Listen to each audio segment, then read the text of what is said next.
championship series. Adolis Garcia blew the roof off, then tempers blew up, and then Jose Altuve took the air out of Globe Life Field with a swing that promises to leave Rangers fans sleepless heading into the weekend. And with that, welcome into Free For All. I'm Jeff Kolb, Mike Ducey, Sam Gannon, working hard today. Still live out there at Globe Life Field. Guys, this was the most drama we've seen in the series so far through 5 games.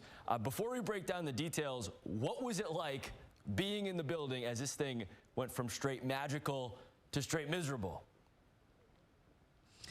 Well, Jeff, you put it perfectly. There were so many different emotions, a lot of highs, a lot of lows, but I can tell you that Jose Altuve go-ahead 3-run blast took the life out of this ballpark. I mean, you could just see the look of fans in this arena, really. And again, this was a pivotal Game 5 that the Rangers really had to have, and they just couldn't get it done tonight. Yeah, and let's show you quickly some of what happened that helped the game shift from really one portion to the other. There were some dramatic shifts, as Jeff mentioned. Bottom 6, down 2-1, Texas was. Adolis Garcia's 3-run homer off Justin Verlander prompts a huge celebration, as you might imagine, and the Rangers go up 4-2. And then in the 8th, Garcia's next trip to the plate, Brian Abreu's first pitch hits him. Bench is clear. Ejections roll in. More on that in a moment. Fireworks aside, the Rangers would not score. Then top of the 9th, after putting 2 runners on, Jose Leclerc serves up the 3-run bomb, and that ends up being the difference, as that man Altuve does it again to the Texas Rangers.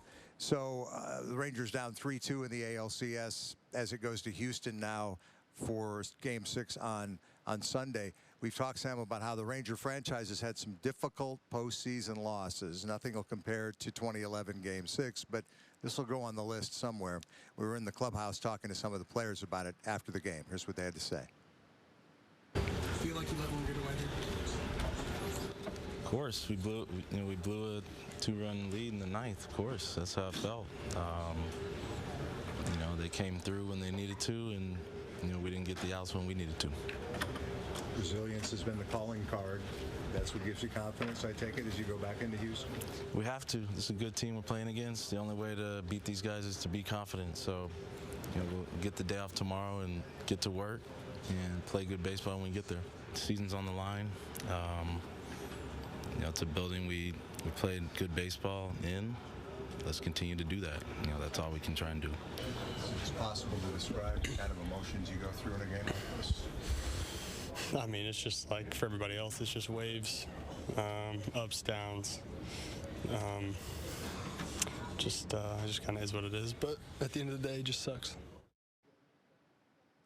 And it goes without saying how difficult it will be for the Texas Rangers to bounce back from this type of loss, where they thought they were going to be on the verge of winning the pennant when they went back to Houston, and now they need a victory just to force a Game 7 on Monday. Just drastic shifts in this one game, and now the Rangers must win their next game in Houston. They've won 2 already. They must win the next one to extend their season to a Game 7. Yeah, the Astros 23 home runs in the 3 games here at Globe Life Field compared to the Rangers 12. And they'll be facing a tough road environment in Houston, as we well know. But again, they won the first 2 games of the series in H-Town as well. Let's take a closer look at this game and more reaction. Jeff, what do you have for us? Yeah, Sam, you mentioned it. Houston put up tons of runs during these 3 games. In Arlington, this was the second 5-4 finish in this series. The first one went the Rangers' way. As much as we don't want to, let's relive the long version of how we got here. The Rangers, they were trying to beat future Hall of Famer Justin Verlander. Again, they beat him in Game 1. Jordan Montgomery was back in action after getting the win in the opener without giving up any runs. First inning, Monty would get the first 2 outs on 2 pitches, but makes a mistake here. Alex Bregman takes him deep for the solo shot. It's 1-0 Stros. Verlander was cruising. He allowed just 2 base runners through 4 innings. But in the 5th, Nathaniel Lowe coming through. Some serious opposite field power here. And that shot ties this game up. In the top of the 6th, 1 out, Jose Abreu hits a rocket to short that Corey Seager can't handle. Bregman scores on the play to put Houston back up. Another look at it. If Seager gets his body in front of this, could have been a double play. At least probably stops that run from scoring and keeps the game tied. Bottom 6, after hits by Evan Carter and Seager, here's Garcia. Almost scraped the roof on the 3-run homer. A big celebration, the bat throw, the home plate stomp, and the Rangers, they're alive. Verlander, he'd be done 2 batters later. 7th inning we go. Bullpen time. Josh Spores, he didn't blow it. Punches out Bregman. Top 8, it's Aroldis Chapman time. He had more walks than strikeouts in this postseason heading into this game, but punches out Yordan Alvarez in a scoreless inning. Then come those fireworks. Brian Abreu, the first pitch, it was 98 miles per hour off of Garcia, and he did not like it one bit. The bench is clear. Abreu, Garcia, and then Astros skipper Dusty Baker. He's fired up. He gets tossed along with the other 2. Later in the frame, chance for Nathaniel Lowe with 2 on, but strikes out, and it's still 4-2. That would be costly. Jose Leclerc got the final out in the 8th, sat 20 minutes during all the fireworks, and then gives up the 3-run shot to Altuve. Evan Carter had that great catch earlier in the series. Can't get this one. Altuve's 26th playoff homer. That's 3 shy of tying the record. Bottom of the 9th, 2 on for Marcus Semien. Another sheesh from me. That's a rope, but he can't buy a hit. And then after Corey Seager flies out, Ryan Presley strikes out Carter. Astros win it 5-4. So they take all 3 games in Arlington, secure the 3-2 series lead. Here's now what both managers had to say about the brawl after the game. Are you fairly certain you thought it was intentional? Who knows? I mean, guy hits a 3-run homer next time up. He gets smoked there, so it doesn't really matter. It's, you know, I'd be upset too if I was Doley. The whole thing is a bunch of crap, to be honest. You know what happened there. Who knows what the intentions are, but it's not the first time it's happened. Well, you saw my reaction already. Yeah. You know, I mean, that was, it didn't make any sense to me. I mean, we got a 2-run game, and anytime you're throwing a projectile 97 miles an hour, some of them are going to get away. We didn't do anything wrong. And I can understand, I was talking to Bruce Bochy out there, I can understand how he would take exception to that because nobody likes to get hit. But you're certainly not going to, you know, add runs on in the 9th inning in the playoffs when we're trying to win the game. I mean, this, I just, you know, how do you prove intent? 2 juicy, very different takes from both skippers, guys. By the way, Bochy's post-game presser, we timed it. It was short, just 3 minutes. This game had so many twists and turns, obviously, guys. You know, and we go back to the brawl and the hit by pitch. Was it intentional or not? I think, you know, as both managers made a case for both sides, you could look at it 2 different ways, whether or not it was on purpose. The bench is clearing history. It's there between the teams this season alone. We saw it back in July. But for me, Mike and Sam, more than anything, I wonder if this brawl didn't kill the Rangers' momentum and give Houston life. I'm curious what you guys think about that, especially after talking with the players.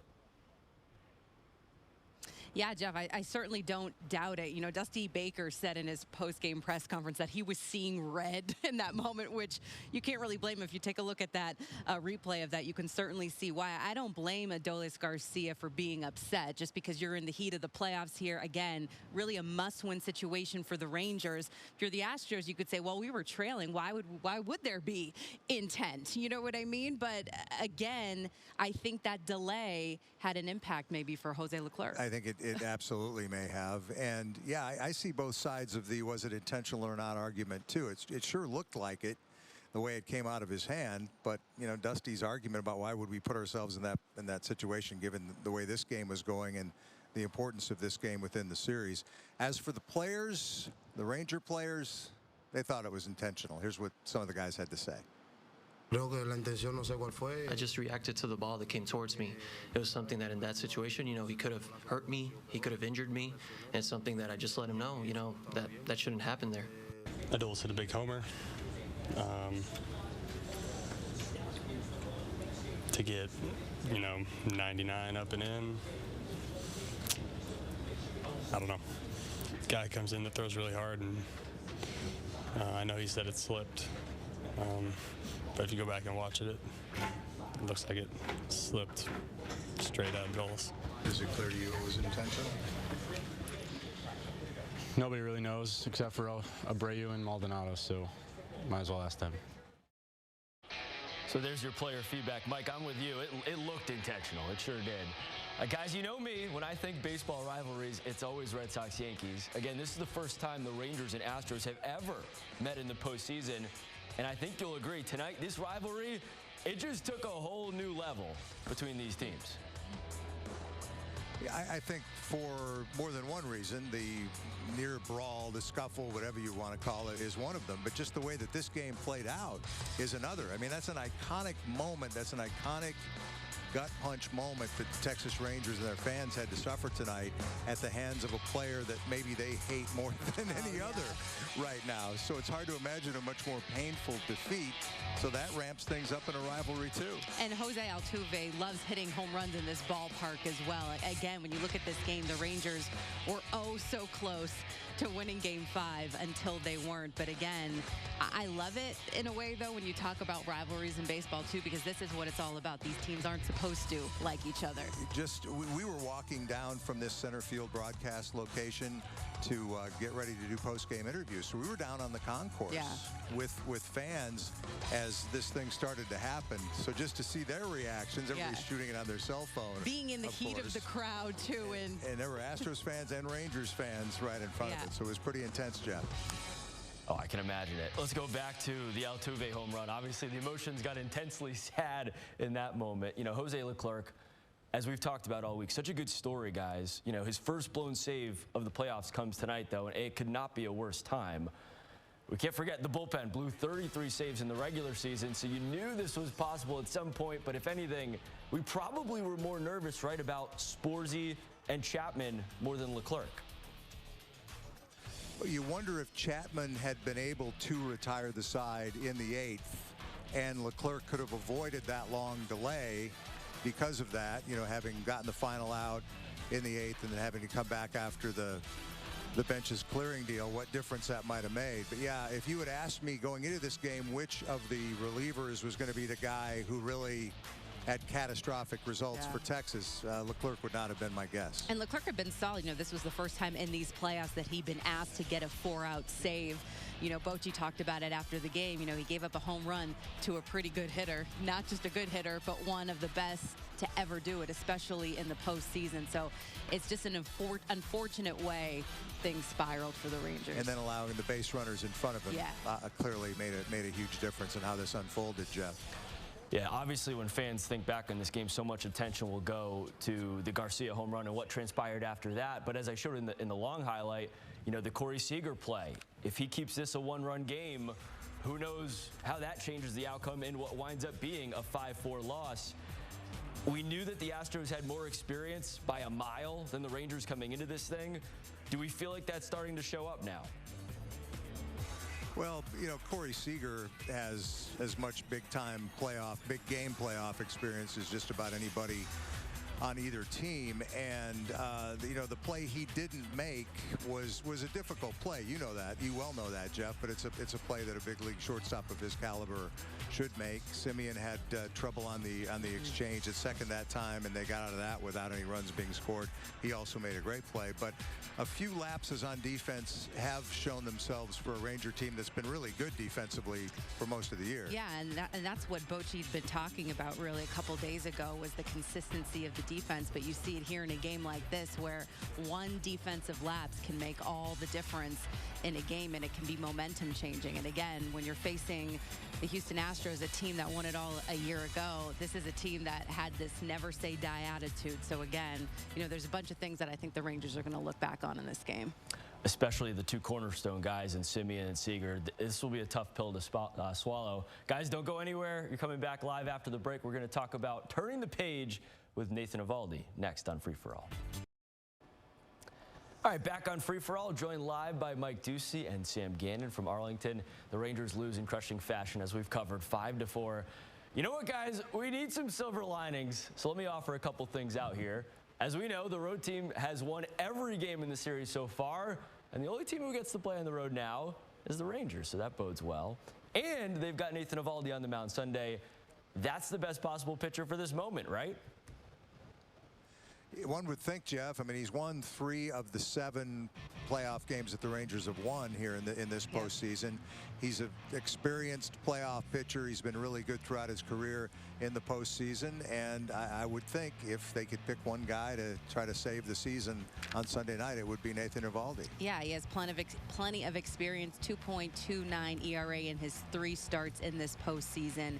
His career ERA in the playoffs is sitting at 2.87. So again, I think they're going to lean on him. You know, you have good vibes when you go back to game 2. And again, I think a lot of people are looking at this, that the series is already over, but it's not. They still got another game to play. And again, this Rangers team has been one that has been unpredictable. That last week of the regular season, we weren't even sure if they were 100% going to get into the playoffs. So to say that they don't have a chance, I don't think is fair at all. They absolutely could get a win on Sunday night in Houston if they play the right way. And let's say they get the win Sunday night, then it's going to be fascinating to see what happens Monday with Max Scherzer in the mix, possibly, for the Rangers. Let's not get ahead of ourselves. Eovaldi against Framber Valdez on Sunday night, and the Rangers obviously got to him in game 2. Now they'll try to do it at Minute Maid, Jeff. Yeah, Valdez was knocked out in that 3rd inning, so you know, second time seeing a team in a week span, not an easy task for the pitchers. The hitters,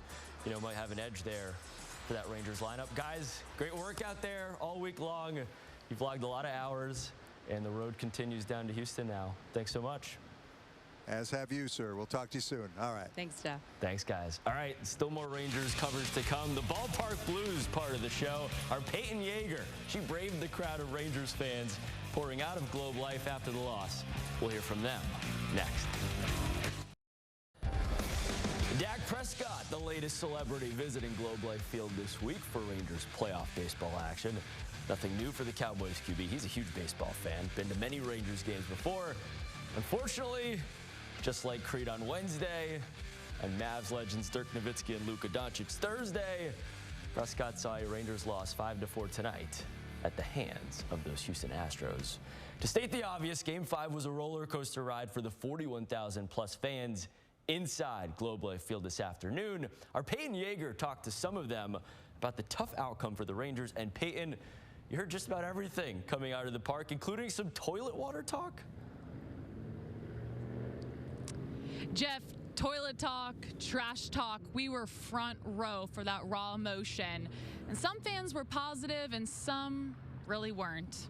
Take a listen. Let it out. What in the heck happened with Altuve? It's terrible. Oh my God, it's terrible. I think. Great game. I'm sorry. What happened? We had him. Oh, I'm sorry. We had him. That's the most heartbreaking sporting event I've ever attended. For reals? Yeah. And the fact that there's so many Astro fans here is disgusting. I've gone 40-something years without getting this close, so whatever happens, I'm happy. Besides, nobody's won a home game yet, so there's still a chance. I felt it deep, but that's okay. I have faith in them. They're our team. Let's win a game. You guys want to win a game? I'm a realist. There's a reason why. They got the experience. It sucks. I'm gonna cry. Yeah, no, I'm not gonna cry. I'm gonna live to fight another day. I don't know. You had to get one. I just wanted one at home because I know they play good here, but we'll see. Do you have a message for Houston after that game? Yeah, just remember that Houston can't turn on a shower or a water faucet without people in Dallas flushing our toilets. I just want to clarify because some people didn't know and I needed an explanation that the wastewater, he's saying, that last guy, the wastewater travels from North Texas all the way down to Houston. So that's what he had to say after the game. Also, you mentioned the other people who were in attendance. I did cover game 3, 4, and 5. So I'm cut from the list right now. It won't be at 6 or 7. So maybe that'll bring some good luck. Jeff, back to you. When she says someone, she's talking about me. I didn't know the toilet water thing. I'm sure someone was crying out there, even if you didn't find him, Peyton. Thanks so much. Great reporting tonight. In the NLCS, the Phillies and Diamondbacks playing Game 4 of their series, and Arizona was trying to tie things up at 2 games apiece and did in dramatic fashion. The Diamondbacks, they gave up the lead in the 6th on a 2-run error with the bases loaded, but tied it up in the 8th on a homer by Alec Thomas and then took the lead 4 batters later. Arizona wins 6-5. NLCS now tied at 2 apiece. Game 5 tomorrow night in Phoenix. Free-for-all still not done on this Friday night. We've got highlights from SMU's road game at Temple right after the break. All right, some basketball now. The Mavericks and Pistons tonight at the AAC. Final preseason game for Dallas before tipping off the regular season next Wednesday. First-round draft pick Derek Lively had a nice night. Puts home the dunk. He had 14 points. No Luka Doncic in this one, but Kyrie Irving logging 27 minutes with some highlights mixed in. He was 4 of 10 from 3, finished with 17 points overall, and the Mavs win the game, 114-104. Some college football tonight. SMU taking on Temple in Philly. First quarter, no score. Jalen Knighton punches it in from 3 yards out for the opening touchdown. Later in the first, Stone with the fade for the touchdown here. SMU goes up 14-zip. Second quarter, same score. Preston rolls and finds R.J. Maryland from 3 yards out. It's 21-zip. SMU. Stone had 300 passing yards, also ran for a touchdown in this one. This was all ponies as SMU beats Temple 55-zip, third straight win for the Mustangs, who are 5-2 and still unbeaten at the AAC, excuse me. Again, the big story though, the Rangers, just a gut punch of a loss tonight. 5-4 on that Jose Altuve 3-run homer in the top of the ninth off Jose Leclerc.